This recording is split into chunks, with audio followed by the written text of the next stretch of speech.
Hello and welcome, ladies and gentlemen, to episode 4 of Good Areas Knockout. I'm Behram, who you can find at Def Mango on Twitter. With us today is someone who you've seen before on the Footmarks, our colleague Shayan Ahmed Khan, who you can find at Tweets by Shayan on Twitter. And then, of course, we've got Jarrod, as always, you can find literally everywhere. And Varun, who is the game master at Good Areas Knockout, who you can find literally nowhere. And just like a quick reminder to all of you guys, Jarrod's book, The Art of Batting, is releasing in a bookstore near you, hopefully on the 8th of May.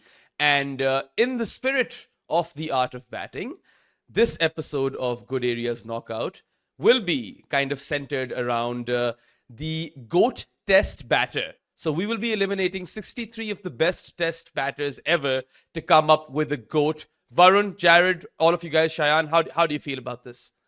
Jarrod, it's your book, so. No, I'm excited to talk about this. And so for those who don't know, I don't know if we ever gave you an official title. Shayan asked for a real title and I never came up with a good one for it. But let's call him head researcher on this book is maybe the best way of putting it. So Shayan was really involved in this until we got to the list where I just said, fuck off. Stop trying to tell me where to put players, right? Up until that point, So he's probably, I would say he was the most involved with the research of the book, the numbers and everything else. So I don't know what his final list is. In fact, maybe one day we have to get Shayan on. Maybe part of the promotion for Art of Batting will be him telling me what I got wrong according to him. But that's the one thing I don't know. I know roughly what his final list is, but I think what he was doing was making a list based on mine. I think if you ask Shayan from scratch, he would come up with a slightly different list all the way through. So I'm fascinated to know what he thinks of all these players that he's been researching for ages. And also, it was so good that he became such a nerd during this book on like old historical players that he had no interest in before. So he's going to be nerding out on older players. Shayan, you don't even have a copy of the book yet, do you? Yeah, not yet. Yeah, but soon. So he hasn't even read the final draft. I think he fed like. I think you. Oh, actually, no. You might have read like the 4. I might have read like 4 or 5 drafts, but I don't know if that's the final one. Yeah, I don't even know what the final draft is. In fact, one of the reasons I got the book just now was not just to sell it; it's to remember what the order is. So basically, you and Shayan, Jarrod, have an advantage over here. You know all the right answers, and Varun has all the information, and he's not even playing. So I'm at a disadvantage then. So I was just about to say, like, I did the order, but I honestly don't know who's good at what. Yeah. Like, I have seen the list, though, plenty of times. You know, the Excel file that was, kind of bounced around. So I do have somewhat of an idea. And yeah, we're not allowed to open... Though, but Behram, you're assuming at this point, right, that the list is right. Yeah, true. Also, the other variable you're forgetting is I chose 14 of these batters. Oh, yeah. So it's 50 plus 14. Exactly. Yeah, and anyway, I have zero faith in the 14 batters I chose. So... Let's just kick this off, guys. Brian Lara used pot plants to work on his placement. John Wright glued his glove to his bat. Sachin Tendulkar dug up practice pitches. Tatenda Taibu cut the top off his bat. Claire Taylor used a hockey grip. Steve Smith was from tennis. Dean Jones would call phantom runs. And Victor Trumper turned the nets into a war zone to survive. The best batters in the world do whatever they have to make runs. We have told their stories in our new book, The Art of Batting. The names that we will be writing down will be the names of who we want to go further. That's how this works. Exactly. So, yes. Okay. Round Starts 1. Nervous. Yeah. Let's do this. So again, we have Virat Kohli versus Hanif Mohammad. Okay. Yeah, just write down. I'll tell you when to put the answer up. It's a tough one for Hanif because I feel like he would have beaten a few people. But yeah, Shayan, just put your answer up if you're ready. Yeah. Sorry, For 1 me, second, Virat. everyone. I had this like fancy tablet thing that I was going to be writing on, and of course it has not worked. So it's okay. Curtis, I'll classic come Good back. Areas fashion. Yeah. Let me just go back to a whiteboard.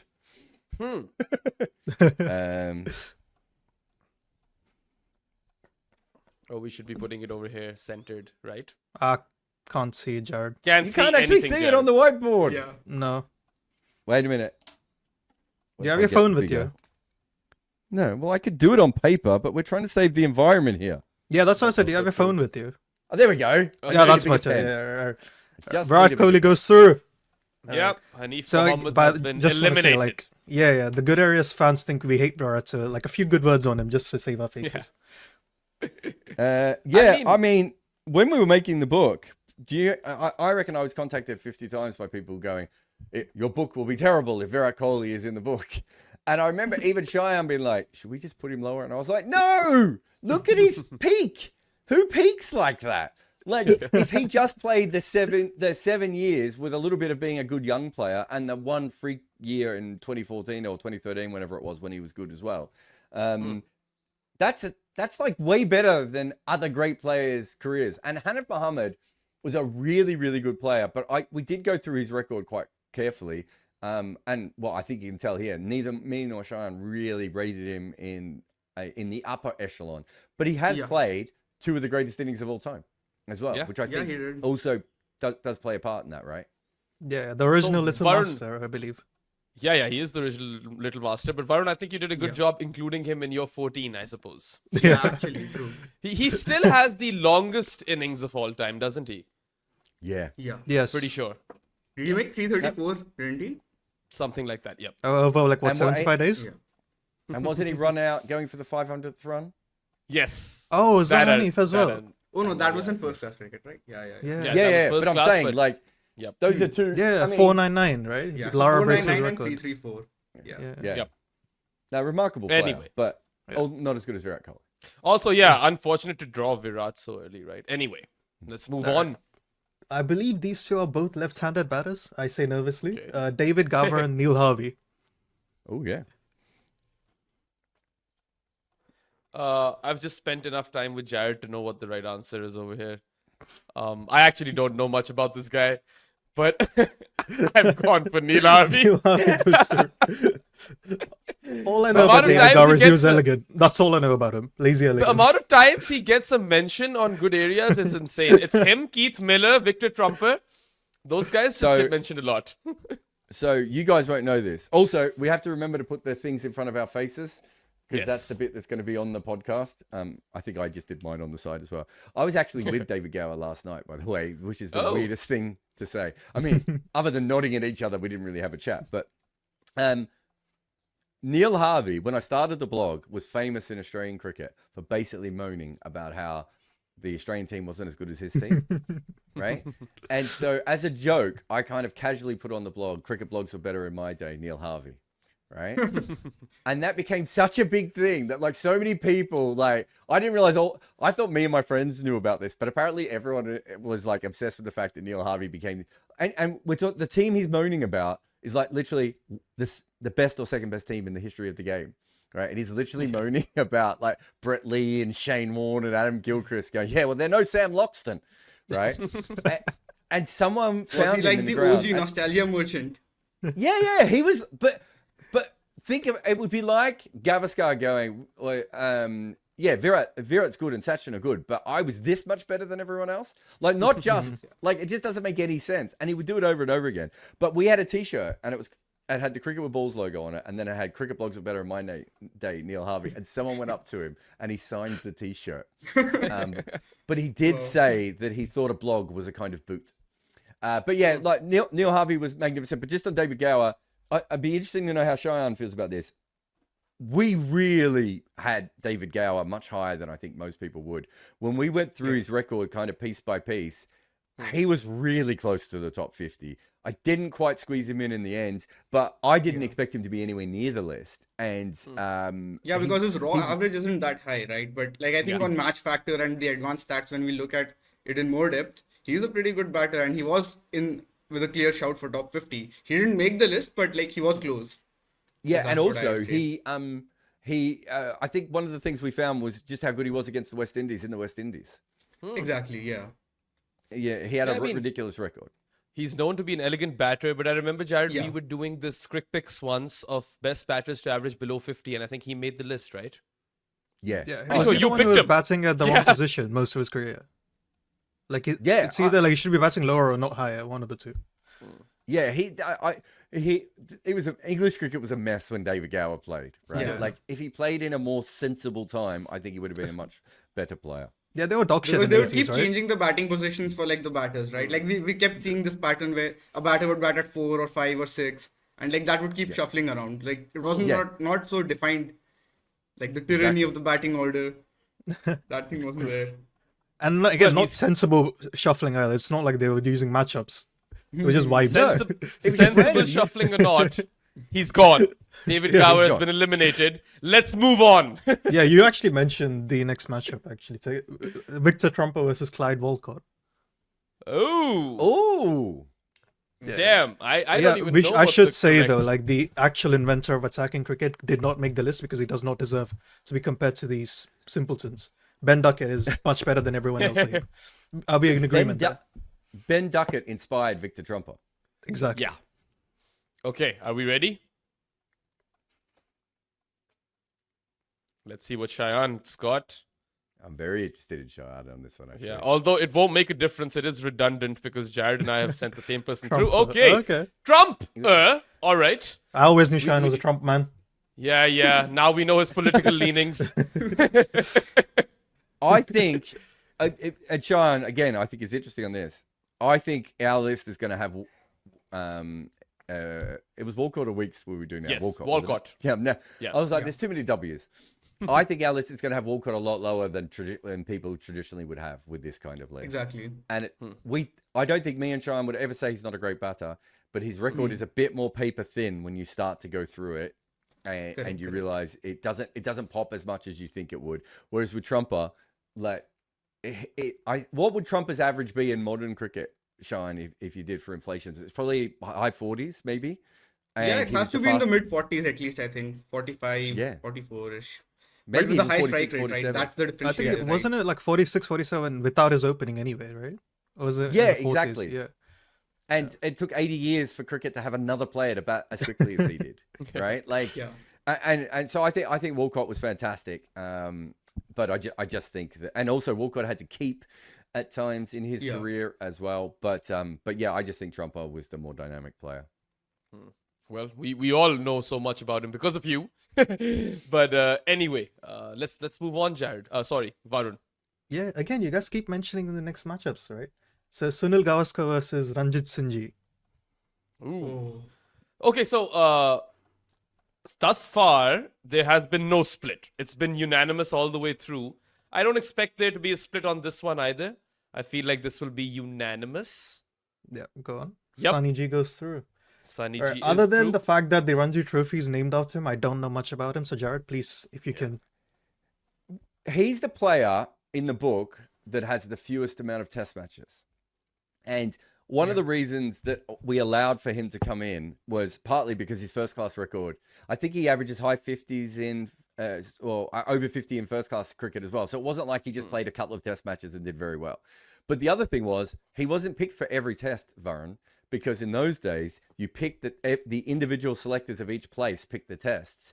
And in England, who he was playing for, not everyone was, let's say, open-minded, let's say woke enough to pick a non-white man to play for England. So despite the fact that he had the best test average that anyone had ever had, he didn't actually get picked for every game. But if you go through his record, I think he's just fantastic. He opened up the leg side with the leg glance as well. Yeah. He was also one of the first cases of like coaching really being a big part. But he's just going up against someone who's better here. Like, I mean, you've done him a bit dirty, I think. He didn't quite have that same sort of high elbow as Sunny G, eh? Yeah. But anyway, what I'm surprised with over here is that this is not chaotic at all. We've gone through 4 people. It's all been very unanimous. And Varun, like, what are you doing, man? You're supposed to make it chaotic. It will get chaotic at some point. I can't remember what point, but yes. So the next one is Garfield Sobers versus Herbert Sutcliffe. Ooh, Oh, which that's Sutcliffe chaotic. is this? Which I don't know who these Sutcliffe is batters are, this? Jarrod. No, there's Herbert so Sut- many Sutcliffes. There are 2 Herbert Sutcliffe Sutcliffes. is the English opener who averages, 58, 59, Varun? I don't know, Jarrod. As I said, I know nothing about this list. I thought actually you had know the more numbers about in the other front of one. you. Huh? I know No, more of about course Bert not. Sutcliffe from New Zealand because of Jarrod's other book, Overthrowing Cricket's Empire. I think I should be able to find this one second. This is Anyway. This is two batters who regularly get listed in the top 10 of all time, and Varun's just casually put them in to the first round. Yeah. And But I think again, we have a unanimous answer. Yeah, Oh, I okay. think so. Yeah, Yeah. all right. Sober. Yep. Sobers. Okay. Sobers. Sutcliffe Yeah, has been exactly. eliminated unanimously. That's the first player who absolutely should have been in the second round. He has been done dirty by the system there. I wondered Yeah. where Shayan might go with that, because I felt like when I pushed Sobers up the list, because our original numbers didn't love him, Shayan, and I pushed him up the list, and I wasn't sure how much of a Sobers guy you were until this very moment. No. After reading your piece, you've actually planned to do a piece on him as well. So Yeah, we got a big feature. I on him, really yeah. think Oh, yeah. that he's among the greatest batters of all time. He's among the greatest. He is possibly the second greatest cricketer ever, right? With a case to be the first. But even if we keep that aside, just his batting, I feel like he makes it because he's also really good strike rate wise. He was really quick for his era, and not just for his era. He's among the quickest batters even in general. So Jarrod factoring that in, I would go for him. was Herbert Sutcliffe better than Len Hutton? No. No. Okay, yeah. I think Herbert Sutcliffe was great, and he's been done dirty by Varun's list here. Yeah. But He always I does don't- this. I don't Herbert think Sutcliffe is the Rohit Sharma of this episode. I think both of those yeah. players. Almost So like I I was think- really tempted to have Rohit in here just to put him against Bradman, just for the gags. I think it's probably he's probably top 10, top 15 ish of all time is probably where I would put him. But Sobers is just high. Correct. Yeah, fair. Okay. All right, so the next one Next is matchup. another W from the West Indies. Frank Worrell versus Ricky Ponting. Okay. I think we might. No, actually, we won't get a split. It's going to be unanimous again. I think so. This would be weird if it was a split, I think. Yeah. Yeah. RP goes RP first. Singh. Shayan. I'm just trying to write whatever. Yeah, no, it's fair. I know that you're doing this on your phone, so you have to go with Yeah. the acronyms. Slow. I think Worrell is massively underrated, and it's something that we covered in this book. I think me and Shayan by the end of this book were very high up on Worrell's batting, Exactly. but Ponting is tiers ahead of him, I think, in a list like this. Like Ponting's Okay, peak is possibly top 10 of all time. Probably you can even say you can even make a case for top 5 of all time. I think when we read It that is in the Ponting top versus 5, Kohli right? piece, it has to be in like the top 5 or the top 10 peaks of all time, isn't it? Yeah, Even Sobers his was the raw other one. numbers. It was one that we forgot to mention. His it. raw numbers are Yeah, insane his as raw well. numbers are insane. That also because he played in that era. But even if we keep that aside, he was brilliant against pace bowling. One of the greatest players of pure fast bowling. And then apart from One of that, the greatest pullers of the ball ever. he was really good against spin in Asia too. Apart from India, where Harbhajan Singh got him out a lot of times. Yeah. He actually wasn't a bad player of spin either. So, But he's not going out. remembered as a What we should be talking about Worrell because he's the one Yeah, who's going fair out. enough. Yeah, The thing Punter's I gone remember, through. yeah, we can talk about Punter when we flick him off later. I think the thing with Worrell is that it was a really even record. So a lot of those West Indians had higher batting averages than him, but it's Yeah, based on home one and or two away big splits. series. Yeah, whereas him home and away and everywhere, right, against the best Yeah, bowlers, very against the worst similar. bowlers, he was always really good. As I said, very underrated. He's underrated as a batter because he was such a great leader, right? And he's not Exactly, the yeah. only great batter that has happened to before. Yeah, match factor of 1.3. That's also pretty didn't good. bat In an era, more than he played in a 23 team where times in people one made a lot of possession. runs. Yeah. So the thing with him was that he didn't bat in any position more than 23 times. So Yeah, like you don't he was everywhere. recognize him with one batting position as such, right? So that also plays a part in this, I think. Fair enough. Okay. All right. What's the next matchup, Varun? So this is the man that's currently doing Vaibhav Suryavanchi's homework, Rahul Dravid, versus Don Bradman. What? Why Wow. did you do that?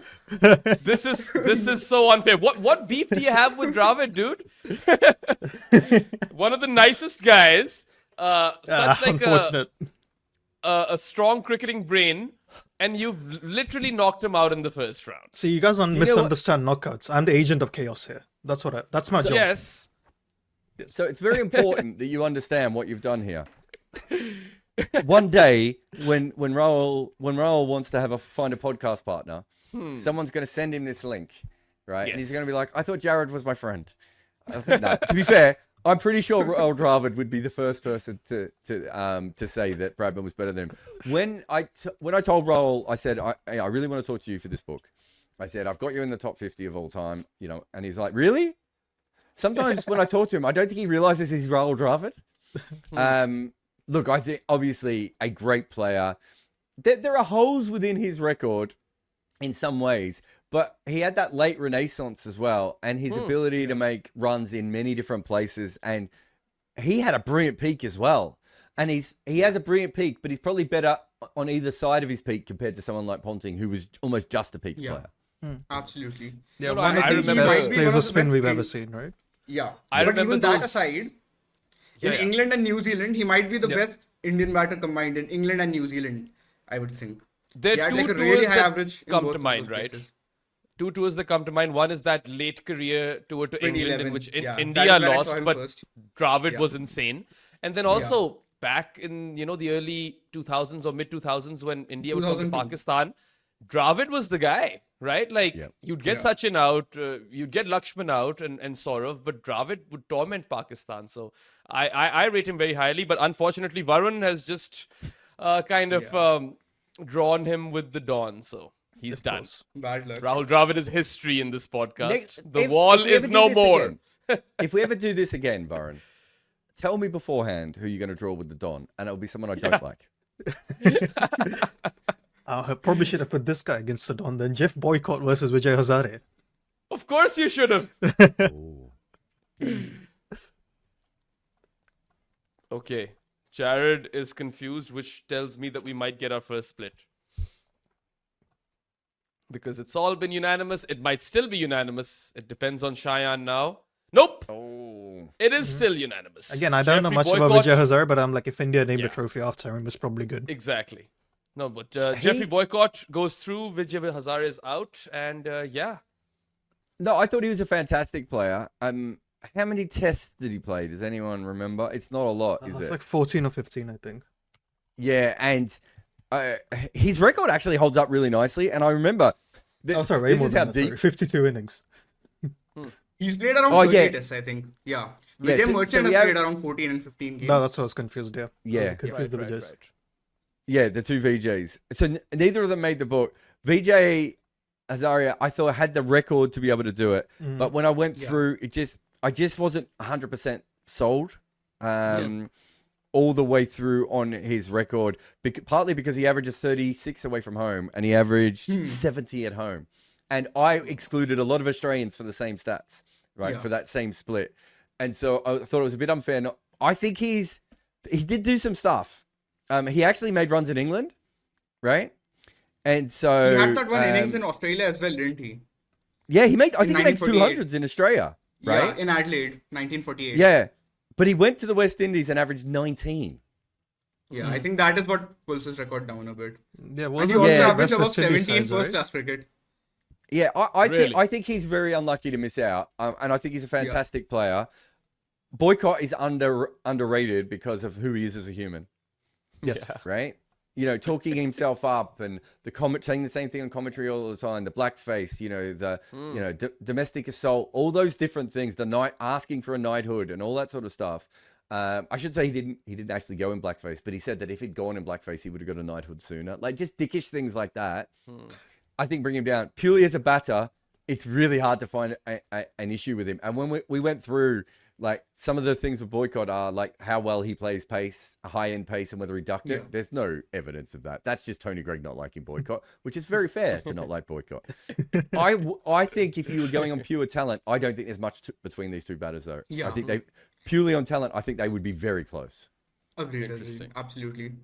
Because I think purely on talent, Vijay Hazare would be one of the greatest Indian batters, wouldn't he? Like if we listen to Sunil Gavaskar talk about him or any of the older players talk about him, I'm pretty sure he would be among, like right up there. I think Sachin Tendulkar, Sunil Gavaskar and Vijay Hazare, like I think that might be the tier one purely on talent in Indian cricket when it comes to batting, I think. Well, I actually Then we'll have the wonder. others.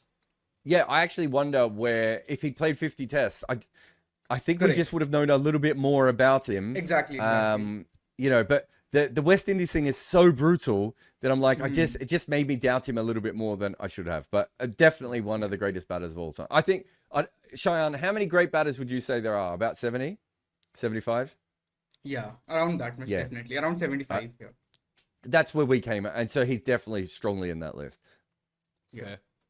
That's fair. Okay. The next one is Stevie Smith versus Wally Hammond. Ooh. Jeez, that's a nice one. All right. So again, like, I suppose we'll all be unanimous over here, but Wally was a really good cricketer, wasn't he? He's very unlucky. He's very unlucky again. Look, Wally Hammond, the thing with Wally Hammond is, and I think we did this for the book as well when we were looking at his record, is because he dominated New Zealand so much, Wally Hammond, and didn't he average like 200 or something in a series against New Zealand, that I think he was remembered as, you're never going to believe this guy's a stat padder. You guys, you modern internet people think that you've come up with that term. Go back and read about Wally Hammond. People were, they never used those actual terms, but that's essentially what they said. Nice. But match factor of 1.53.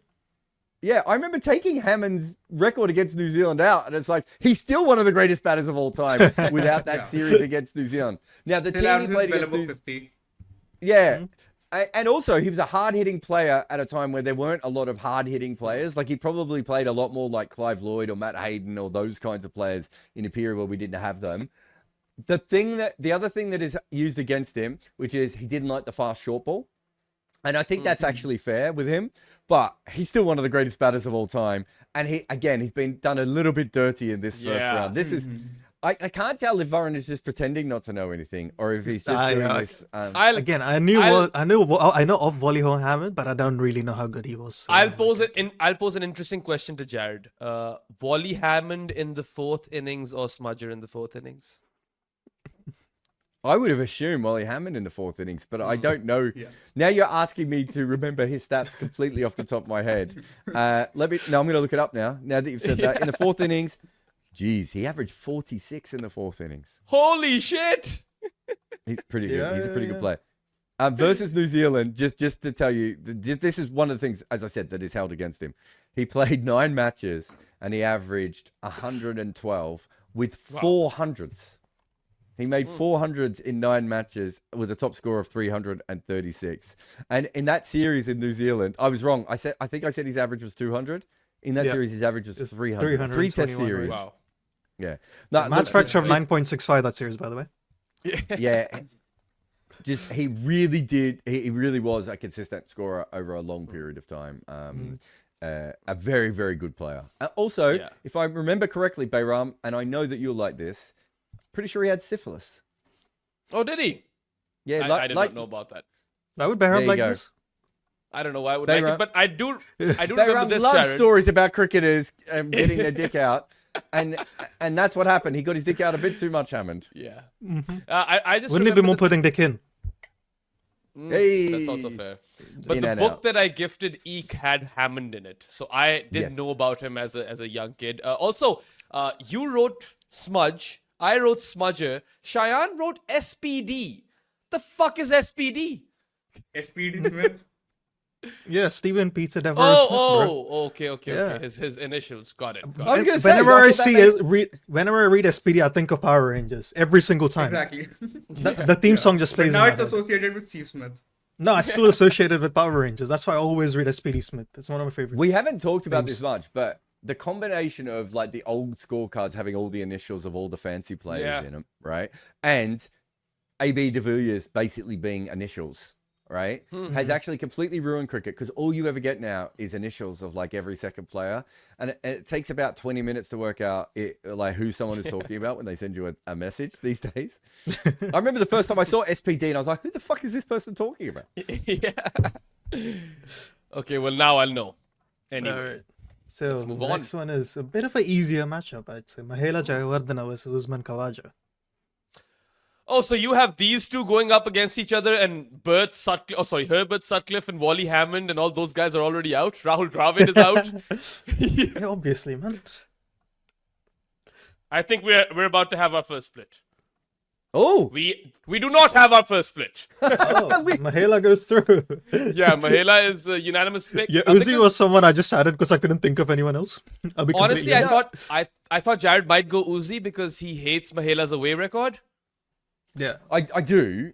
I think Shayan, do you remember? I think it was late on because we both just kind of assumed that Khawaja would eventually stop making runs and that we didn't have to worry about him.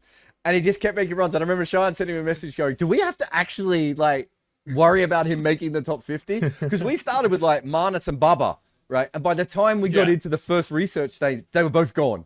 Right? And Uzi wasn't even in the first research stage. And by the time we got into like the first draft, we were like, oh shit. But I just think he's a little bit short of that level of player, partly because during his career, he averaged like 35 one year, like when he was like 28, 29 in first class cricket.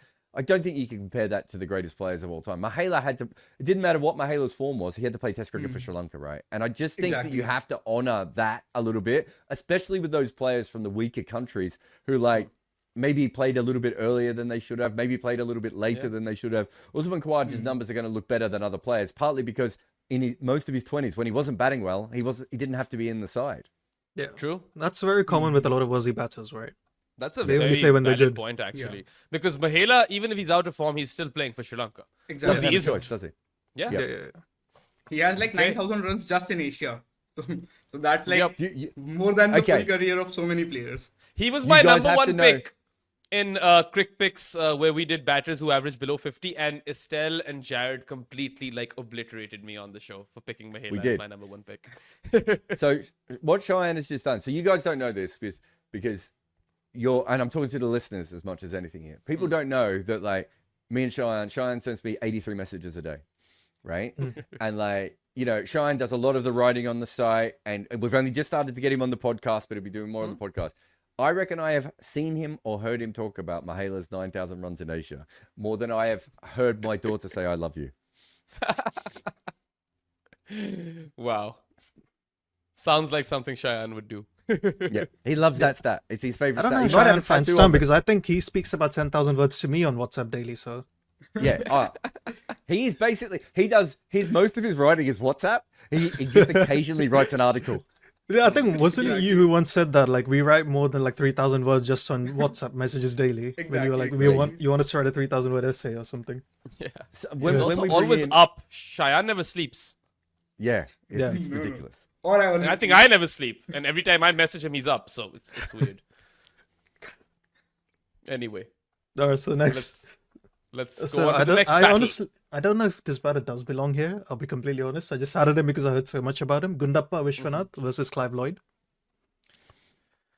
I mean, you were tasked with a hard job of picking 14 batters who essentially... Yeah, just to be didn't clear, make the like, I think book. Jarrod spent years of research on this. I spent like 20 minutes coming up with like 14 batters. Most of it was from your long list, but I was like, I'll just add some vibes picks. I've heard a lot about him as well, but I don't think like anyone will have him up over here. Because I've got Lloyd. Oh, Daddy Lloyd. Yep. Oh, Super Cat, of course. Well, his was bat the was called nickname Big of Clive Bertha, Lloyd. right? Yeah, Was it? his bat was like 3 pound 4 ounces. So it's almost an extra pound more than Bradman's. Mm. Like it was just. How much like, do it was a modern bats beast of a weigh? bat. So most players like lighter bats now, but because players are stronger, they've kind of swung a little bit back towards slightly heavier bats. So I think Gower was about 3 pounds, maybe 1 or 2 would be one of the more heavy ones. You don't get many players now who go under about 2.7, 2.8, only because the bat, you can get more wood in a bat that's light now. Yeah. It's the bigger Whereas- but lighter, right? They're less. Yeah. Is it less dense than what I'm thinking of? Yeah, and that's so they want to be able to swing it faster. So you want light, but yeah, dense. I think is I think you're right. And it's also to do with the wood. The wood is drier, so it goes a little bit different. But yeah, Lloyd was I think- incredible. 2.8 is the most popular weight right now, currently. Oh, okay. Yeah, I think that's probably about it. 2.8, 2.9, 2.10, Yeah. and that hasn't changed all that much. It just it either goes slightly heavier in one era or slightly lighter in other eras, right? And depending on everything else. Viswanath, I think was a great player, right? We did briefly have a look at him, just to have a look. He's another player who averages almost 50 at home and in the 30s away. I just that's know that he's like one of those. Like I hear this all the time. Like all his centuries didn't result in a defeat or something. It's either draw or wins. That's all I remember of him. Oh, is it? We can have a look Yeah. at that. When he won matches, he averaged 49. And when he lost matches, he averaged 51. So yeah, 10 hundreds in draws. Yeah. So yeah, no, you're right. He never lost a game that he made 100 in, which is interesting. And averaging about the same in wins as a draw is good.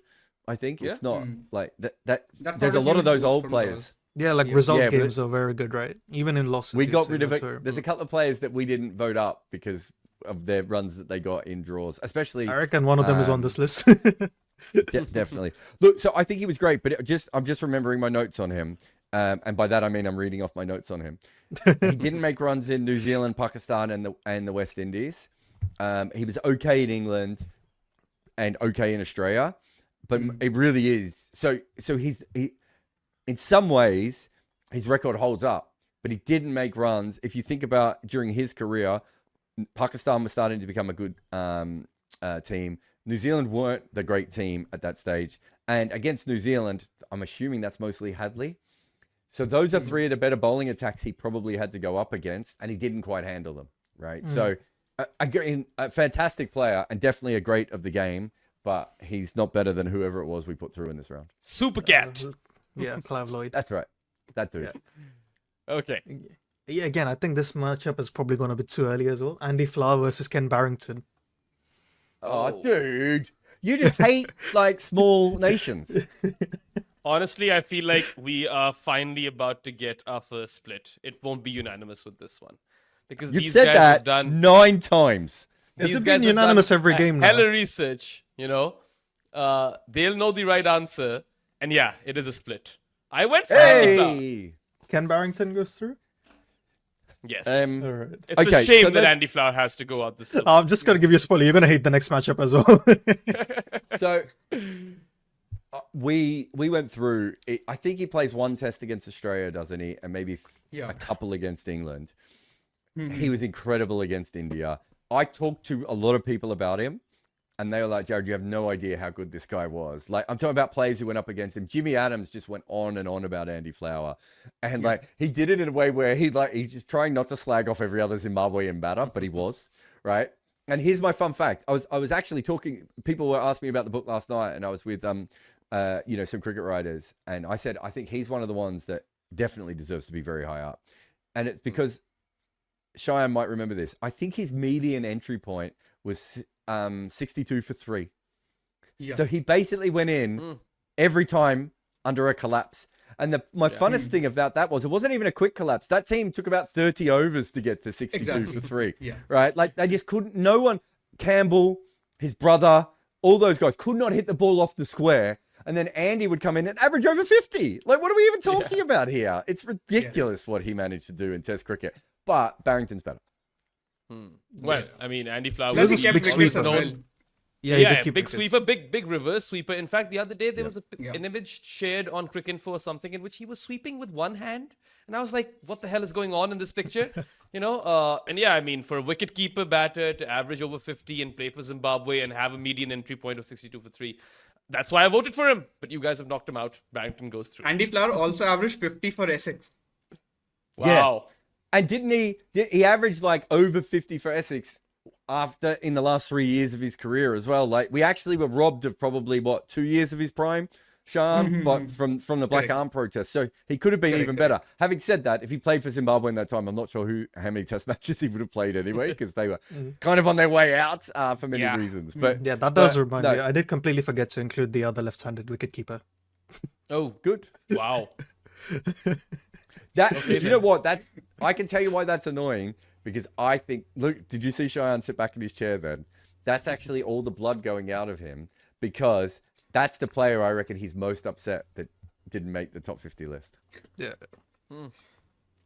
Anyway, Okay. he's not mentioned now. All right, so the next matchup is Gordon Greenidge versus Jayawardene Miandad. This is so unfair. I'm just going And, to just change my headphones. They run out of battery. I mean, that's fine. You can change your headphones, but you've probably pissed a few people over here. Ooh. Jared probably what? being number one. There are some 80s kids right now listening to this podcast in audio, not on YouTube, because that's how 80s kids roll, who are just furious with Varun at the moment. Yep. Yeah, I expected this to be unanimous in favor of Miandad. But like Gordon Greenidge is another one of those cricketers that Jared talks a lot about, right? And you Sorry, who also did you mentioned, vote for? Jared, how I he didn't hear it. Miandad is through, Greenidge is out. Oh, It was okay. unanimous. But you always mention, Jared, how Gordon Greenidge played a bit too long, and had he retired a touch earlier, his numbers would have looked better. Weirdly, so did me and Dad. But yeah, both of these guys are on that list, right? Yeah. Look, the thing you need to understand about Greenidge is, I think he's probably one of the few attacking openers who doesn't have a hole in his career against the lateral ball. So he can smash the ball and terrify you, but he can do it in New Zealand and England, and I'm pretty sure he would have been good in South Africa as well. And that's the thing for Greenidge for me. If you look at Hayden, Sehwag, even Trumper, they all struggled when the ball's moving laterally on those kinds of pitches. And Warner is another one, right? Yeah. Whereas you look at Greenidge and it's like, and I think Barry Richards talked about Greenidge in the book because they opened batting together. And he said that he was the perfect combination of English technique and West Indian thinking, right? So he got that proper technique. Yeah, flair. That's what he said. Yeah. And he said that if he'd played in England, he could have been Boycott. But because he went back and played with the West Indies and they wanted him to expand his game, he kind of became a technically perfect player who also would smack the absolute shit out of you. Right? Yeah, it's like a hitter with the repeatability, right? That's what he was. Yeah. And also, he's probably more like an attacking player in the way that KP or someone is. He didn't attack when he didn't need to, right? He just attacked when he needed to. And when he did, there was nothing you could do. Yeah, so he didn't attack all the time. Double 100 in Lords, didn't he? That was brilliant.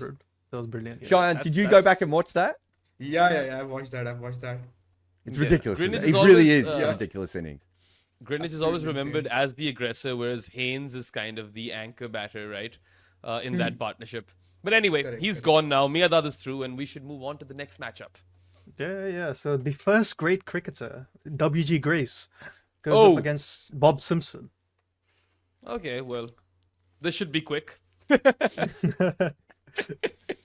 Again, I think everything has been unanimous. So I think Jared would vote us out if we came up against W.G. Grace. Like, yes.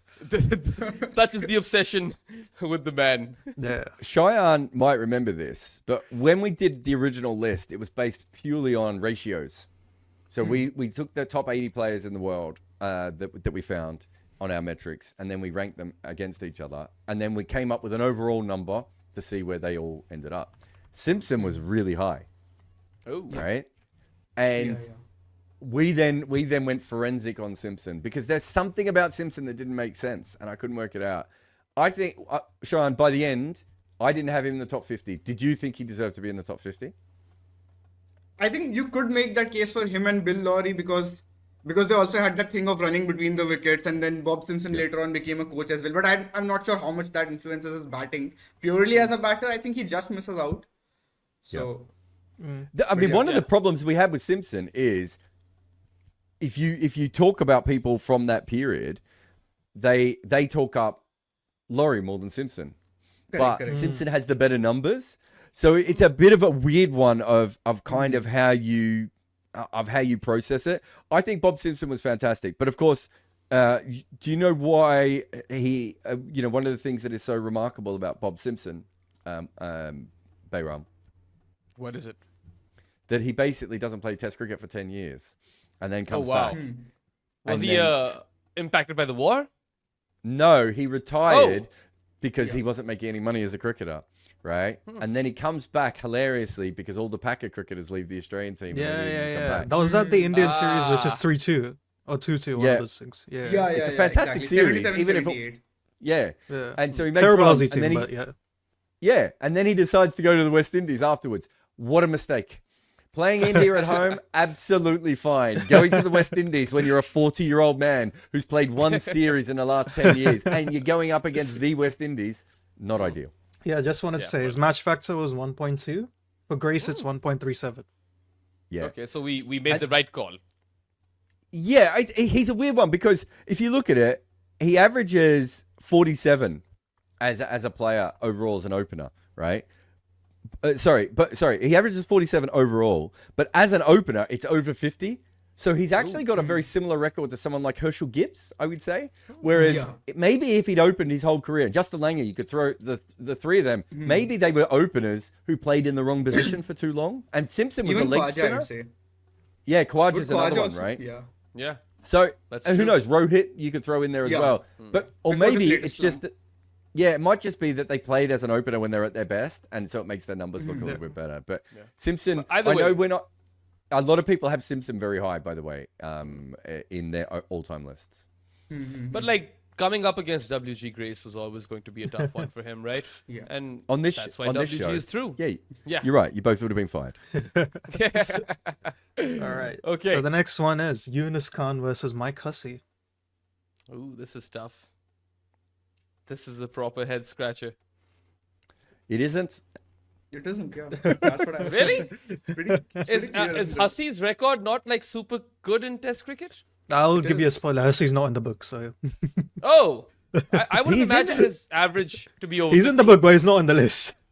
He's in the book. He's not in the list. Here's my issue with Hussey. How do you compare him to, as we talked about, how do you compare it to Younis Khan? I mean, I know we don't know what age Younis Khan played at, but Younis Khan comes into a test team in his early 20s and he finishes when he's 83, right? Yeah. Yeah. Okay. He plays all the way through and has to play test cricket. Mike Hussey is dropped in his mid-20s from Western Australia. True. So how do you compare the two of them? I think that there's two players that didn't make our final list who I think have the argument of being two of the best players of all time in their 30s, but neither of those players are particularly good in their 20s. And so in one case, you've got Hussey who's not even in the side, right? And then on the other side, you've got these other players who are having to battle through their 20s, learning their game at the test level in a way that he never had to do. I still think Mike Hussey is great. As I said, I don't think that says he's not a great batter, but he just didn't get over the line for me. Shayan, would you have had him in the top 50?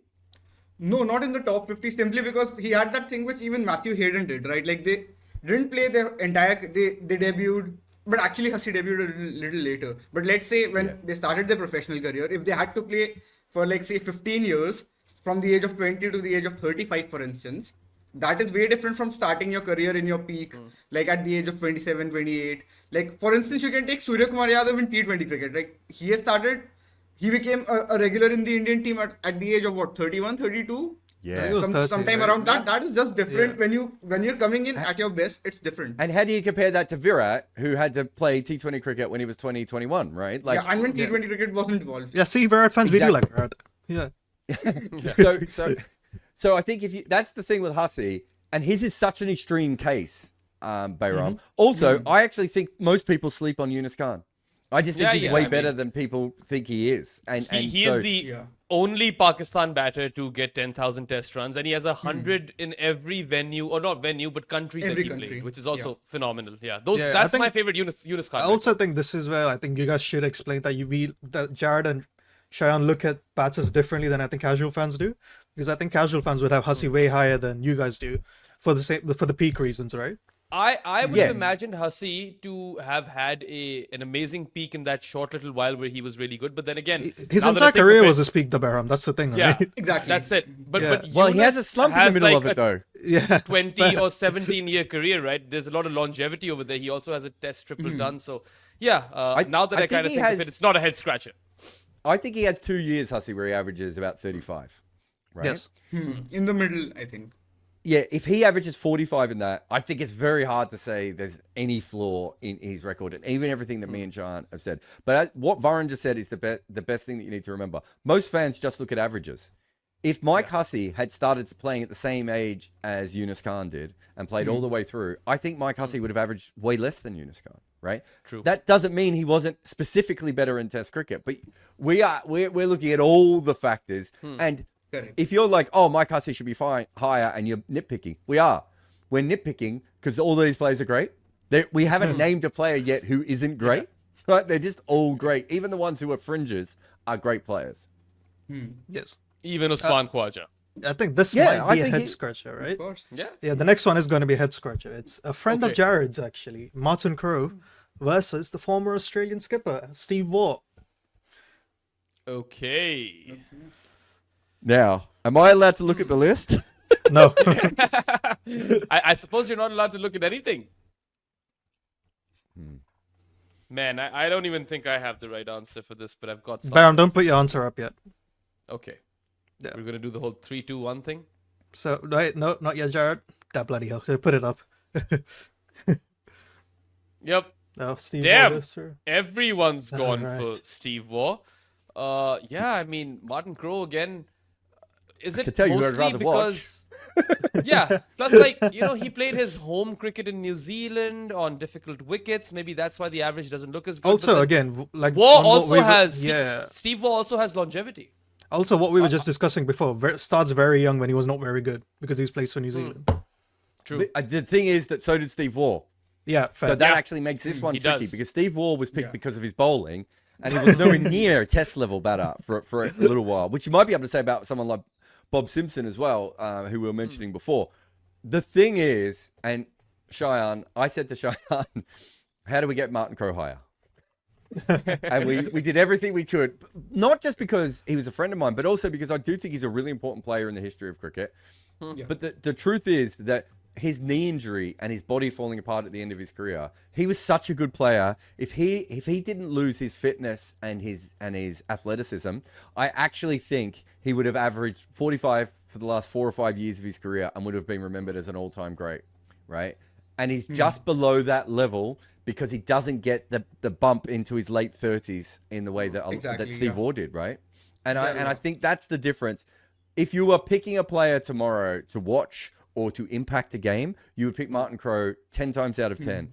But if you look at their overall test records, I just don't think there's a comparison here. I think Yeah, Steve so Waugh is Steve the Waugh better actually player. averages 30.5 after 26 tests.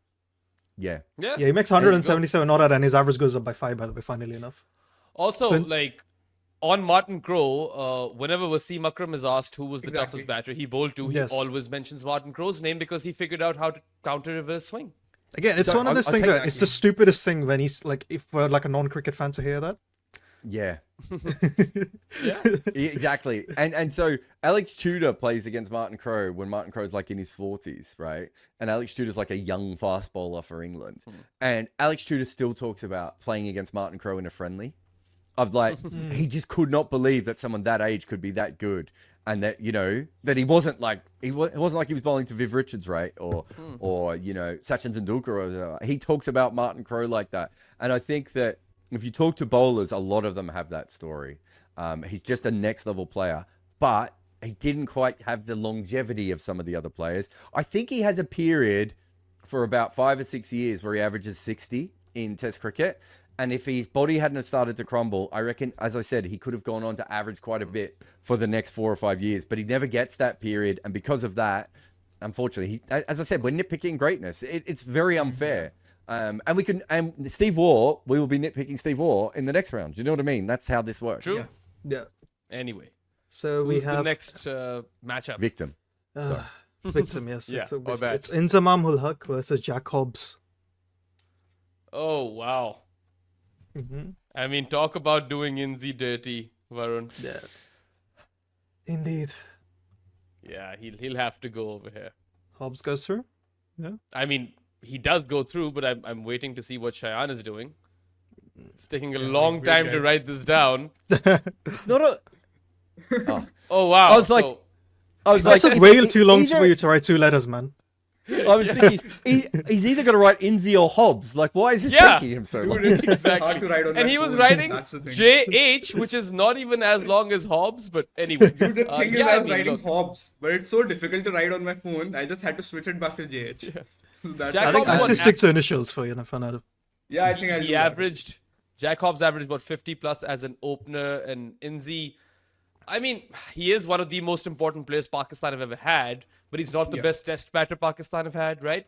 And if he had not played that World 11 test match, he would have averaged 50 in test cricket as well. But then again, just done dirty by the matchup, I feel. Inzi would have beaten a lot of people for me. Yeah, definitely. I remember, I'm pretty sure I say this in the book, that for me, Inzi is the last automatic great on this list. Right, so on the top 50, where I don't think you can make a case that he can't be in the top 50 best batters of all time, right? Everyone behind him on that list, I think there's a case or an argument, or you might be like, oh, maybe Jarrod's being too friendly, or, you know, the numbers say this, but the feels say that, or whatever. Inzi, for me, is an automatic great. It just happens to be that he's going up against someone who either made 197 first-class hundreds or 199 first-class hundreds, and was averaging over 50 in a period where averaging 35 was seen as a very good career. Exactly. Okay, then. That's So that the for next- Inzi. Hobbs goes through. Yeah, so next one, I just realized this is, again, might be too early for this. So Greg Chappell versus Graham Smith. Oh, man. I mean, that's a tough one, but one of those really great players is about to go out. I've made my choice. Let's do it. Count of 3. 3, 2, 1, one. go. Oh, a split. And Who's Biff? Biff is Biff is Graham Smith. Smith. Oh, so But Smith goes he's- through? No, he's No. out. No, Those guys he's chose out. Greg Goes Chappell. through. Oh, shit. Yeah. Fair. Yeah. Chappelli is through, and Biff is been. That's not Chappelli. Chappelli's the other Chappell. Oh, That's- right. Chappelli's the Yeah, other Chappell. Chappell is the other one, right? This yeah. this is the Chappell that India hates.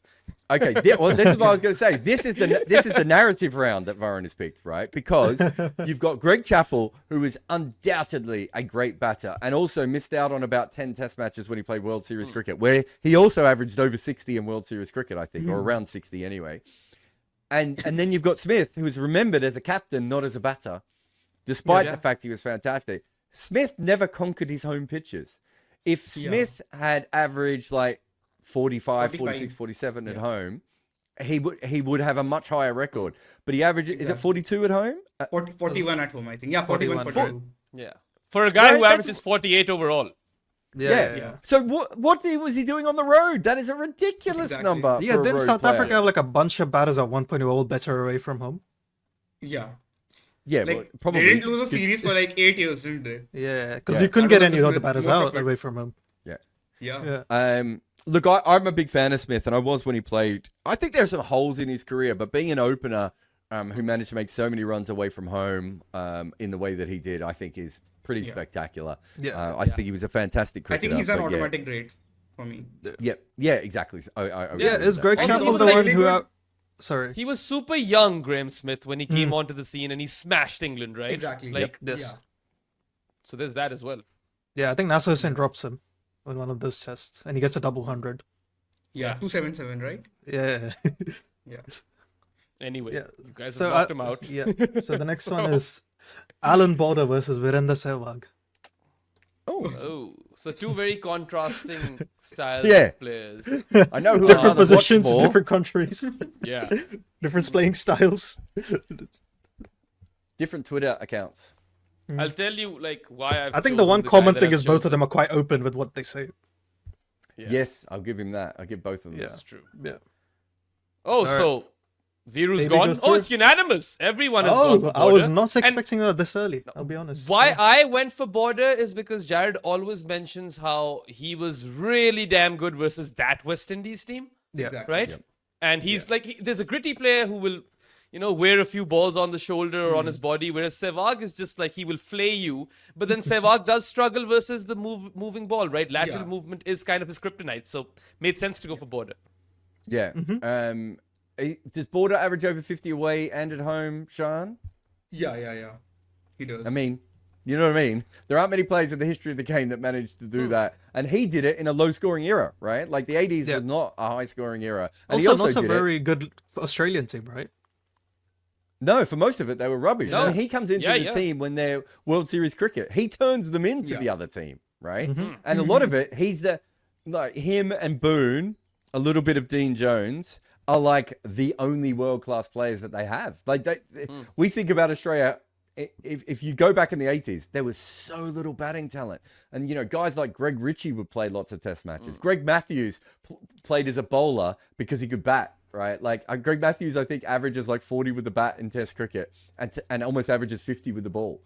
Right, like they were so bad as a team, and Border just carries them, and it's just hit in the head consistently by the West Indies. Sehwag is Sehwag, right? Like, we all know who he is. And I don't think this is the channel where we could ever be accused of not being pro Sehwag. I think we are the most pro. I started a religion based on Sehwag. So I think we're on safe ground here. Yeah. Also, I mean, look at the names that have gone out in the first round. Rahul Dravid, Virendra Sehwag, and Zamamul Haq. Who else? Herbert, Sutcliffe, right? Martin Crowe. So Sutcliffe go out. I can't Graham remember at this Smith. point. It's almost inevitable at this point that some of these guys will have to kind of go in the first round. You make it seem like I Pin just that hate on Asian Varun. batters. Varun is your enemy. Yeah, you make it seem like I just hate Indian and Pakistani batters at this point. Yeah. But That's what you were Anyways. saying off air. So the next one is Len Hutton versus Dean Jones. You've killed You put Jarrod Dino on internally. here. Yeah. Completely random. I was like, oh, his average is okay, so I'll just put him on here. No, for his era, it's a really good average. One of those guys Jarrod grew up idolizing. The other one he is most like now with his shortened elbow or whatever. Yes, yeah, that's true. So unanimously we've sent Len Hutton through, just for the audio listeners. Just if you were confused. So Dean Jones is fascinating because he makes two tests double hundreds, one against the West Indies, right? The proper West Indies. It was a road because I think Merv Hughes made 70 in that game, but he still makes it against the proper West Indies. And he makes the double hundred that he almost dies from in India. But he doesn't play that much Test cricket. And he's largely dropped because Australia has this incredible middle order where they have Steve Waugh, Alan Border, and they want to get Mark Waugh in so they have even more all-round ability. And plus Mark Waugh was also a fantastic player. And so Dean Jones gets squeezed out because I think he played a little bit at first drop, but it never quite suited him, or he didn't feel comfortable there. I can't remember the full story. And David Boone moves to first drop. So there's just no spot for him in that team. And if you think about the next generation gets even stronger. I would argue that Dean Jones was a better player in his 30s than he was in his 20s. So we never even saw the best of him in Test cricket. He was way better. I saw him make a triple century at the MCG in a Shield game against an orange ball, right? When they were trialing different color balls. So, like, I couldn't even see the ball and he was still making runs. And he was like 40 at the time. Yeah, so I was going to ask, like, do you know how you were saying, like, he did have a reputation of being selfish in white ball cricket? Did that play into his red ball exclusion as well? Okay. So he's passed now. Dean Jones is very much a Kevin Peterson type of person. Okay. Right? And I think he rubbed people up the wrong way. Look, what I'll say is this. He was captain of Victoria and he was my hero as a kid.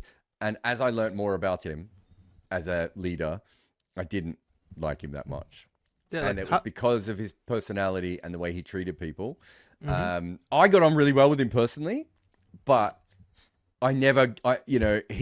he said some of the most ridiculous things a human. You know the Hashim Amla quote, right? Yeah, of course, it's the Hashim Amla quote. But he kind of recovered from that, right? Like, in a weird way. Like, he ends up being this PSL cult hero, like Viv Richards is as well, which was weird. But if you hung around with Dino, he would say things like that all the time. Like, I've got so many stories of people meeting Dean Jones and him saying something really, really offensive. And it's impressive to be too arrogant for 90s Australia. Yeah, it's not even just arrogance. I think he did wind people up really easily. He was a fantastic Test player. There's absolutely no doubt about that. And it's a real shame that he didn't get to play more Test matches. As I said, probably when he reaches his peak as well. But it's a random pull. I like that pull, Varun, especially when you left off some other people. I'll be interested to see who else you've left off, because I think there's someone else you've left off. He's gunning for a raise over here, Jarrod. That's all he's doing. Intentionally putting Dino in there. Yeah, so the next one is two people I actually don't think are in the book. Justin Langer and Michael Clark. Where is Estelle? I need Estelle for this one. Are they in the book? Lots of people are in the book. They're mentioned in the book. Yeah. Okay, so are we on this vote, are we going for perseverance or talent? Up to What's you, the bro. metric? You. Who's It's the a better subjective batter, man? metric, isn't it? Yeah, who's the better Who's batter in your opinion? Who is the better Test batter? Is all you. That is the only thing. You have to work out what that means to you, Behram. Okay. All right, go. Oh. Wow, goes JL through. goes. JL has been eliminated and I think this is the through. first time I've seen Jarrod say something nice about JL. Yeah, I went for aesthetics over pure grit over here. Okay. So we'll get to Clark in a minute because I think that's the first time me and Shayan are split in this entire thing so far. Right, and Is I it the think first Clark time is we've one had a of the split? Oh, we have had split. Sorry. Yeah. No, we've had splits. We've But had also, splits, but- Varun, the fact that Michael Clark is going through and the likes of Rahul Dravid, Inzi, Herbert, Sutcliffe, all of those guys are out. This is on you. This is totally Sehwag's out. Yeah, Sehwag's out. I think what Langer managed to do, so he starts off in a period where it's really tough to play Test cricket and he's not ready to play Test cricket. And he comes back, and if you look at his stats purely as an opener, I really do think he had one of the more amazing careers of all time. Both of them play in the great batting era, so both of their numbers are inflated, all things considered, right? Which is one of the reasons they don't make our top 50. But I just think that Langer is purely as an opener for that 7-8 year period that he does it. I think that's a much harder job than Michael Clark batting at number 5. If you're a number 5 in a great batting era, you only In need like to the be an that great average Australian player. team. Yeah, you're going to average high 40s just by being a good player, right? Like in some of those, I think is it Simon Kadich's numbers. I think in the Test matches he played, the top 6 average like 41 or something ridiculous, right? So if you're batting down the order, Langer still had to do it at the top, and that's the difference I have between the two of them. Maybe Clark still had the better career. The end of Clark's career before his back goes is miraculous, and it's the player he always should have been. Purely on talent, there is no argument here. So, side note, would you say Langer is better than Usman? Ooh, that's a tough one. I think Very similar Well, stuff. Like Khawaja had have to play in the pace-playing pandemic, though. that's what I would probably go with the fact that I think also his game was a bit more variable than Langer's as well. But I don't think there's much between them. Honestly, if we're just talking as openers, I don't think there's a great deal between the two of them. But yeah, I think I would go Uzi just over JL. Yeah. Anyway, that's the weirdest round you've given me for my history in cricket. yeah, this has gone on for so long though.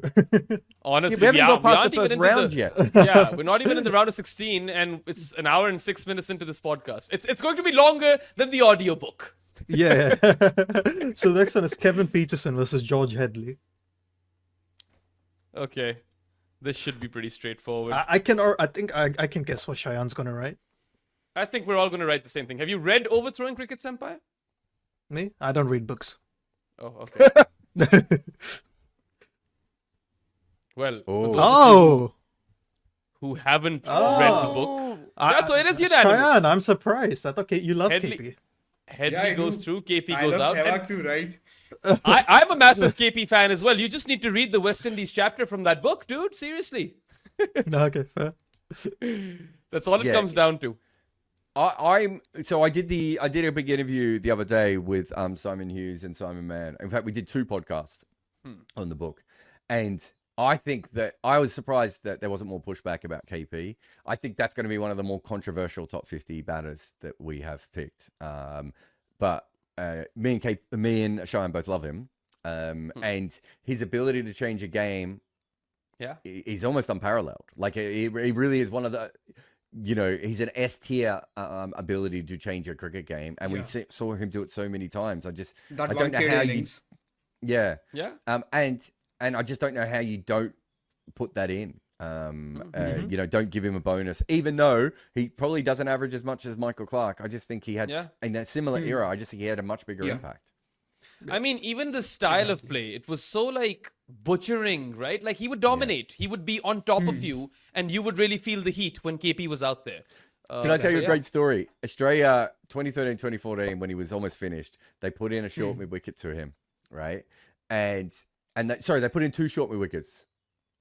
Something like that. I can't remember the fielding position, but certainly there was a short mid wicket field. And the idea was for Siddle to bowl at the top of middle and off stump, and then KP was going to flick it. And they were like, and every time he'd flick it, they go, ooh. And he'd be like, you think I'm afraid of this? I'm going to hit the shot all day. I don't care if you've got a fielder there. I'm just going to hit it there. That's just the mindset that he had. It was just like, how dare you even think that this would change me for a moment? Right? And even when he got caught playing that shot and Australia got in his head, he's like, I'm still going to keep playing that shot. You're not going to get to me. Yeah. It's just a completely different mindset that other players had, which I find fascinating. Yeah. No.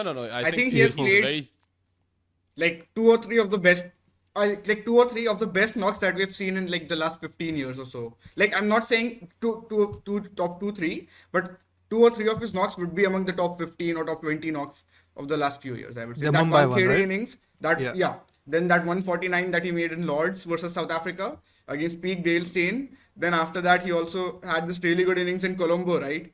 So Yeah. like. And you're not including insane. The Ashes, the 2005 oval, Ashes. yeah, Exactly, the the oval 2005 test, Ashes. Yeah. and the Headingley one. It's not easy being me. Innings. Oh yeah, like, Headingley, I'm sorry. Yeah. he has so many knocks where he just goes absolutely nuts, right? Like, if you compare him to someone like VVS Laxman, who I also think is an all-time great, Yeah. he averages more than VVS Laxman, and I think he has more of those games that he just changes the game so quickly. Whereas even with VVS, as good as VVS was, it took a period of time, and KP's just like, it's them or me, and quite often he was the winner. Yeah. Actually, the certified- he does give me number 5 energy for some reason. I don't know why. I don't think he's a number 4. Yeah, actually, I don't you're know. right. Yeah. I think Yeah, he bats at he 5 was- if he's was batting a now. number 4. Yeah. He wanted to bat 5. They made him Yeah. into a number 4. Yeah, so I actually think if he was playing now, he'd have a strike rate similar to Brook. That's my hot take. Exactly. Yep, agree. Interesting. Yeah. Anyway, certified great KP, but not good enough to kind of knock the Black Bradman off his perch. Yeah. Again, like you guys' ability to guess the next batter is actually remarkable in the matchup. So it's Wangipirappu Venkatesai Lakshman versus Graham Thorpe. Oh, Oh, okay. How did those two get each other? Yeah. And this is so random. Varun, you really needed to put more work in this draw, man. I did it not simple. I just like Also, damn, that was pretty good, dude. I did not know that was how you said his full Yeah, it's from my ends. Of course, I can say his name. I'm not even sure I've ever heard his full name said before. Yeah, Wangipirappu Venkatesai Lakshman. Yep. Anyway.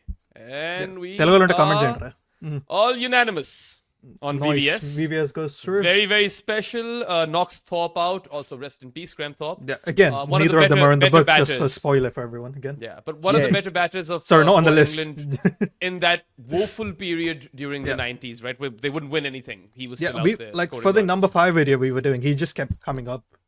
in the good- Exactly. Yeah. Yeah. I don't think there's much between them, Hmm. but I just think that probably VVS had the more iconic.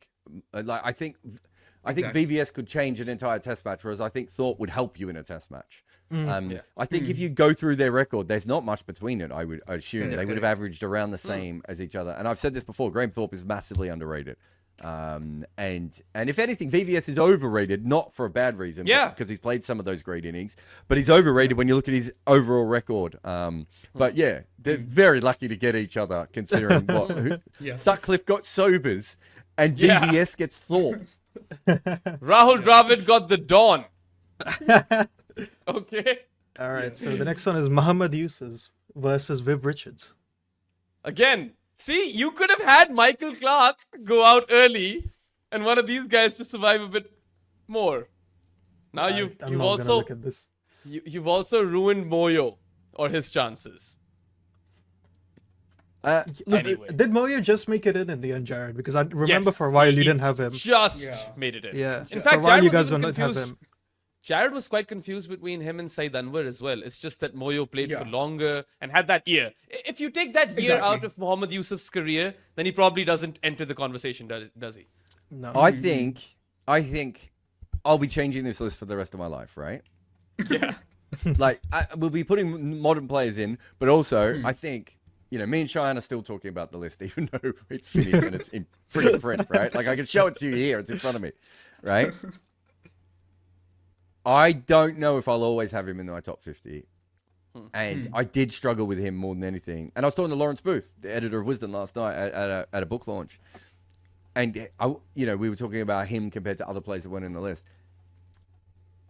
There were days when he wasn't in the list. There were days when he was in the list. And I just kept Exactly. chopping and changing. And Yeah. I still think he's a great player. I just don't know. I never felt quite solid with a player like him, Moyo. But yeah, you've done him a bit dirty here. But having said that, I don't think he deserves. Again, to make it did I to the do him second round. dirty? Because if he's barely made the list, does Yeah, he not no, deserve you're to right. be You eliminated didn't in the do him first dirty. round? Yeah, Yeah, You that's did. also fair. You I did a lot of Rahul people Dravid dirty. and Herbert Sutcliffe dirty. Yes. Yeah, I mean, look, if you had Moyo versus Pop, for instance, right? Like Moyo was probably going through unanimously. Yeah. And I mean, I feel like it's kind of ironic as well that you had Moyo versus Viv because Moyo broke Viv's record. Yeah. Of most runs in a calendar year and most centuries in a calendar year. So that's ironic, and Viv has gone through, obviously, unsurprisingly. But yeah, I mean, honestly, I feel like the chaos is about to kind of encapsulate this entire podcast here on. So finally, after about time. after about 75 years, Sachin Tendulkar appears on the list. He goes up against Rohan Kanai. Ooh. Okay, so. Oh, really? This That's could a go clue, either way. Jarrod? Could Yeah, it? this could Tough go either way. competition, man. Okay, well, let's get this over with. All right. I think it's important to know, I really rate Kanai highly. And So does Gavaskar, right? yeah, A lot and of people do. I think he doesn't get the credit he deserves for the fact that everyone behind him in the batting order made so many runs. Right? Like, and he doesn't end up averaging 50, whereas all those other guys either average closer to 50 than him or just over 50. I don't think he was any worse than any of those other players at all. I think he is a forgotten great, Rohan Kanai, and I'm a massive fan of him. But yeah, obviously, if you're picking a short top, top order player, probably going with Sachin over Rohan. I mean, Sachin probably wins this one unanimously 365 days out of 365, right? But my maternal grandfather, he used to have stories about Rohan Kanhai, watching him in the flesh. And, he was a big cricket person. And the fact that I listened to those stories when I was young and knew Rohan Kanhai's name tells you that he probably was a forgotten great. Anyway, All Sachin's right. through. Let's move on. Saeed Anwar versus Kumar Sangakkara. Oh, two left-handed batters. See, now, Saeed Anwar is someone who Jarrod actually discussed with me a lot. Should he be in the book? Should he not be in the book? But then you've got him up against Sangha, who, here's my favorite Kumar Sangakkara fact. By the way, he's a unanimous pick over here, just for our audio listeners. The batter with the highest batting average amongst the 10K club is Kumar Sangakkara with an average of 57.4. And that dropped towards the end because Ashwin kept getting him out. So he would have had an average of 58 or something, I'm guessing, if not for that last series. But yeah, one of my all-time favorite batters, Kumar Sangakkara. When I met him in Lords, I almost teared up. And then I came back home to Jarrod and told him the story. Yep. And I've heard the story from other people in the press box who were watching Behram. One day we'll do a podcast about Behram meeting Kumar Sangakkara. I'll get Kumar Sangakkara to come on and tell the story about meeting Behram.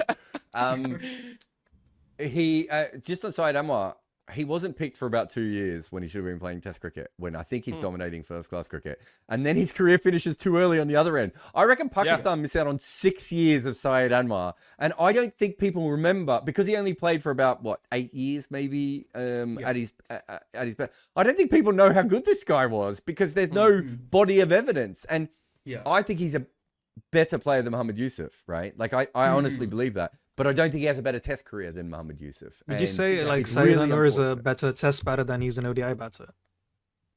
Well, It's an Saeed interesting Anwar, Because he's an ODI great. yeah, he's a great. That's the thing. That's what I'm he's asking. If we ever do the all format batters, it'd be really interesting to see where he goes, because I think he's a fascinating case. But yeah, I think he was a better test player than an ODI player, and I think he was a really good ODI player. Yeah. And he has this really weird record in tests where he just goes and scores tons of runs away from home. He has all of these hundreds away from home in I winning think causes. Behram picks him in the greatest openers on Crick Picks, and everyone slaughtered him in the comments. Oh, did that happen? I don't know. Yes. We've recorded so many crick picks now. So Yeah. if we're doing And also, greatest openers Behram of gets all slagged time, off in the comments so often. He can't remember Yeah. every time. honestly, it's not even a thing anymore. I'm probably getting slagged off in the comments right now. Someone is writing something down. Anyway, tough luck, Saeed Anwar. But yeah, Sangha always goes through over there. Yeah. So Not next Sangha, one, not Jason Sangha, Sangakkara. Brian Lara versus Zahir Abbas. Yeah, let's just quickly do the final rights over here, guys. Yeah. Because an there's easy one, only yeah. one right answer. And I'm not trying to throw shade at Zahir Abbas, but Brian Charles Lara is one of the greatest test batters of all time. So It's interesting because he was called the Asian Bradman Abbas, but if you look at his numbers, I think there was just a couple of years where he was brilliant, and then he doesn't really peak on either side. there's clearly he was a fantastic player. Like, there's no doubt about that. But I don't think we ever actually saw the best of him. So the way that Weirdly people talk enough, about him. Zahir Abbas's ODI record is ridiculous. Like, you look at it and you're like, how is Richard this real? Jisk, right? Yeah. And I think I think it's a lot of format overlap. People remember him, especially those games. Remember, that was when games were actually televised. Like, that was the start of games being televised. And so there's lots of highlights in other countries of Zahir Abbas batting, whereas previous Asian players don't have any highlight. We don't even know what some of them looked like in other countries. We just never saw that. But because of, Abbas was playing for the World 11, I think, in World Series cricket and everything. Like, he was a major dude. Another guy But for who a short Sunny period. G. Sunny G rates him really highly. I've seen a bunch of videos in which Gavaskar is just going on and on about Zahir Abbas. And they're buds, right? He calls him Zed. But he's also someone who has, over 100 first-class hundreds. So that does tell you that there was pedigree over there, right? So No doubt. Fantastic player. Joe Root versus Hashim Amla. see, the fact that we've got players like Michael Clark go through, and one of Joe Root and Hashim Amla will have to That's the also beauty be of eliminated. knockouts, isn't it? And it's one of the main Is reasons it? we don't see knockouts on international This ICC is a tournaments. really tough one, and I reckon had Amla retired earlier, maybe my answer would have been different. But yeah, I'm going Root, Of course. and everyone's gone Root. It's unanimous. Amla's out. Eliminated. I think Amla is fantastic, and I don't know. I don't know if he's an automatic top 50 batter of all time. He's probably just below that. But I love his record, and I loved watching him play. I thought he was just a fantastic player, all things considered. Yeah. So there was but Root's just a lot better. Root is miles ahead of Amla, and I rate Amla really highly. Yeah, and Root might end up like, we don't even know where he will end up, right, in this list Exactly. eventually, because he's still ongoing. Thing with Amla is, I think he's another one of those peak players. The peak lasts for a bit, but on either side of the peak, he's not too impressive, is he? Yeah, he's definitely a peak player. He was really good in Australia and India, from what I remember. Even in England, yeah. That's big three nations. He was really good in all of those countries. But I think the interesting thing with him was that he wasn't that great at home. Like, compared to his away record, he wasn't as impressive at home. So that sort of hurts his record a little. But I think I rate Amla higher than Jarrod. So I would say he is an automatic grade for me. Yeah. Interesting. Yeah, I mean, he So- was really easy on the eye, and unfortunately, he's out. Great ODI batter. Anyway, yes. Underrated ODI batter. Okay. All right, so AB de Villiers versus Everton Weeks. Okay. I think this should be fairly straightforward as well. Well, you say And- that. Well, he's gone. Yeah, it is straightforward. It's unanimous. AB de Villiers is through. Everton Weeks is gone. So, out of all the W's, we haven't really, they're all gone, aren't they? Yeah, they're all fantastic, but there is that element of if everyone is averaging roughly the same, it's not. Plus, AB is a tough guy to come up against because he's got all the gears. He can be versatile in the sense that he can participate in a blockathon in India and then absolutely take your bowlers apart elsewhere. Yeah, look, I think Weeks was fantastic, but as I said earlier, I do think that he made a lot of runs in a few key matchups that kind of make his numbers look a lot better than they were. But I still think he was a great batter. I don't think I have any question with that. But AB was just a different level than him. Yeah, AB was AB. Mr. 360. Anyway, All right, what's the so next matchup, Varun? Kane Williamson versus Alistair Cook. Ooh, this is a really interesting one, right? Because there is a flaw in Kane Williamson's record. Screw it. I don't know what I've done over here, but here we go. Oh, got a split, and both Jarrod and Shayan have gone for the chef. Alistair Cook is through. I voted Kane Williamson, guys, but he's been knocked out, and I know why they've knocked him out because of his record away from home, particularly against the very best teams. Yeah, fun fact. I And- think he's and the Sri first Lanka. cricketer I ever met. Oh, Yeah, I was at the semi-final where it was England v South Africa. I got an autograph signed by him. That was fun. I've met him as well. I've shook his hand once, but despite the fact that Kane Williamson might be a home track bully, I still feel that if he's averaging 65 or whatever in New Zealand, I'd still put him higher than Cook. I don't know. Also sexy It's not man, the by home way. track. Incredibly good-looking lad. Yeah, both of them. They're both. I think Now, Kane's there's not much cute, but between- like Cook is hot. Cook is like Um, the Nathan Johns of cricket players. Have Like you ever such seen a Nathan chiseled Johns? jaw. Like the Yeah. jawline could cut your hand. So I don't have a problem with Williamson's home record. I have a problem with the fact that against all the best sides, he's really struggled. Right. So he struggled in South Africa. He struggled against England. He struggled against Australia. He struggled against India. That's my issue with Kane Williamson. Again, we're nitpicking greatness. I actually don't think there's much between them. Spoiler alert, they're very close to each other in the book. Exactly. But I just have Cook slightly ahead of it. I mean, look at what Cook did in 10-11 in Australia and what Cook did in India. In India. True. Exactly. We have never seen Williamson do those things.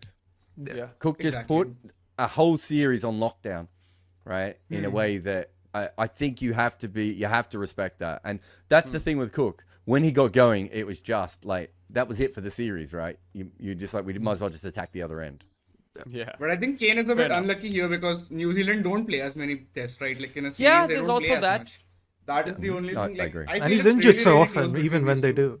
do. He is quite injured quite frequently. But Yeah. then again, I feel like this always comes up with Kane Williamson that sure, he might not have those stellar numbers versus the best teams, but then again, he's played less. So Yeah. with the whole Joe Root comparison, I feel like Estelle always loves to bring this one up.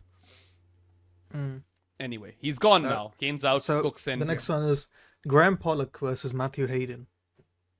Okay, all right. I hear you. You can actually see me and Shayan trying to remember which one is higher in the book here. I have made my choice. Just give me 1 second. Well, it is a redundant. Whatever you're writing is redundant, Jarrod. Oh, because the okay. decision has Doesn't been matter. made, and it's Oh. unanimous.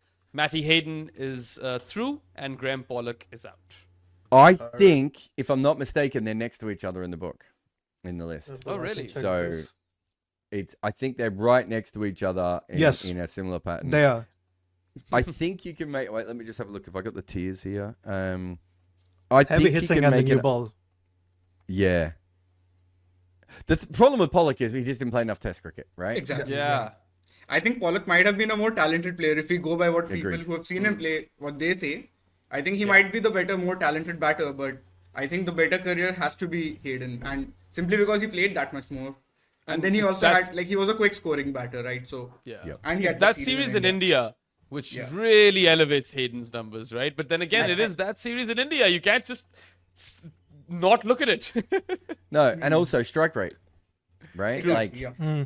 he's that's one thing with Pollock. I think Pollock probably batted a little bit slower. I think they're actually very similar kinds of players, even if they, big left-handers who hit the ball, very hard. So I think they were quite similar. I actually don't think Hayden's strike rate is as impressive as I thought it was. It's like 60, right? Even in ODI cricket, he's just slightly above par. Or par. Yeah, like- but 60 in the early 16 2000s. No, that's. So I'm not saying it's not good. I just don't think it's, how do I put it, transformative in a way. Like, No, but I would Sarah put Hayden Gilchrist on a style. similar level to someone like KP or Greenidge. I don't think they always put the foot down. But the thing with Hayden is when he put the foot down, like Yeah. that, Yeah. it changed the game. So I think, that's fair. there are who would you put up there? Like Quinton de Kock type players, right? Who are always, Gilchrist type players who are always having a high strike rate. And then you've got the other players like McCullum and Hayden and those sorts of guys who, when they wanted to put the foot down, which is a different kind of player. There was one test match in either it was Colombo or Sharjah, I can't remember.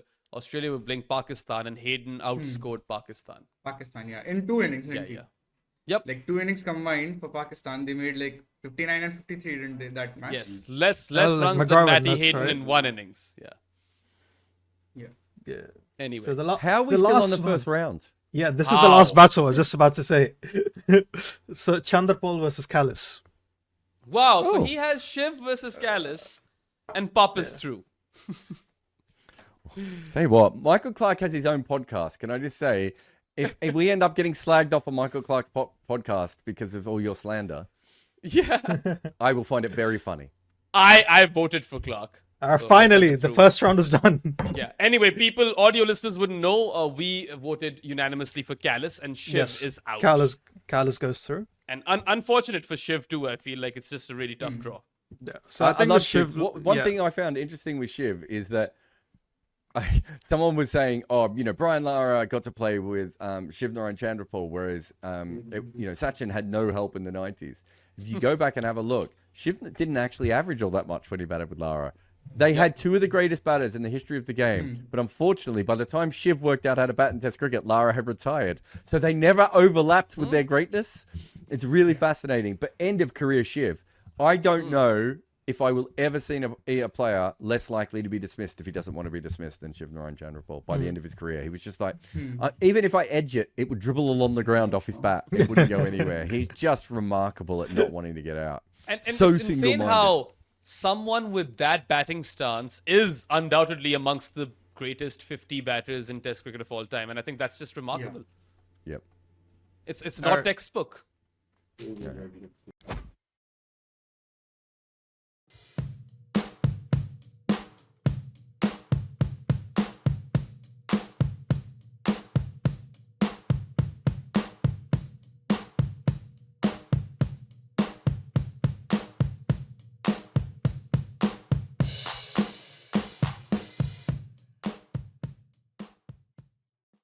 And finally, after a marathon first round in this Good Areas knockout, we have decided to call it for today, at least for this episode. So yeah, you can go to goodareas.co and bookmark that webpage. That can prove to be your best one-stop shop for all the work that we do as part of this team, whether it be written content, videos, or podcasts. And we'll be covering the remainder of the rounds for this particular knockout episode in part 2. So that's all for now, guys. See you. Have a good one. Goodbye.